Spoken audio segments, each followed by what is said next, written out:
ఇంటర్మీడియట్లో వచ్చే మనకి సర్కిల్ మీద క్వశ్చన్స్ చూద్దాం. సో ఫస్ట్ క్వశ్చన్ వచ్చి find the centre and radius of the circle x² + y² + 4x + 6y - 12. So ఇది మనకి ఇంటర్ సెకండ్ ఇయర్లో ఉంటుంది, అలానే డిప్లొమాలో కూడా ఉంటుంది. సో గివెన్ సర్కిల్ ఈక్వేషన్ ఇచ్చాడు, అయితే మనం దానికి ఏం క్యాలిక్యులేట్ చేయాలి, సెంటర్ అండ్ రేడియస్ క్యాలిక్యులేట్ చేయాలి.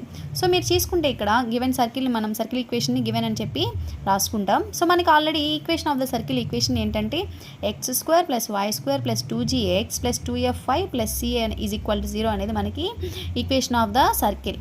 సో అయితే మనము ఈ ఈక్వేషన్ని కంపేర్ చేద్దాం. సో కంపేర్ చేస్తే x² y² అనేది కామన్గా ఉంది.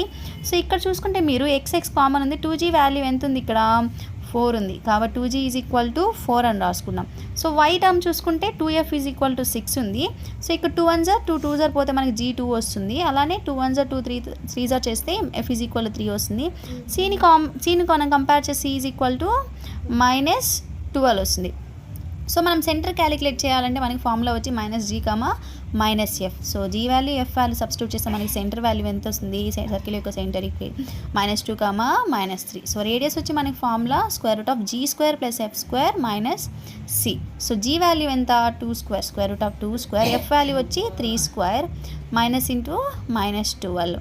సో ఈ వాల్యూ వచ్చి మనం స్క్వేర్ రూట్ క్యాలిక్యులేట్ చేస్తే మనకి 5 అనేది వస్తుంది. సో మనం ఇలా సర్కిల్ ఈక్వేషన్ ఇస్తే సెంటర్ని అండ్ రేడియస్ని క్యాలిక్యులేట్ చేస్తాం.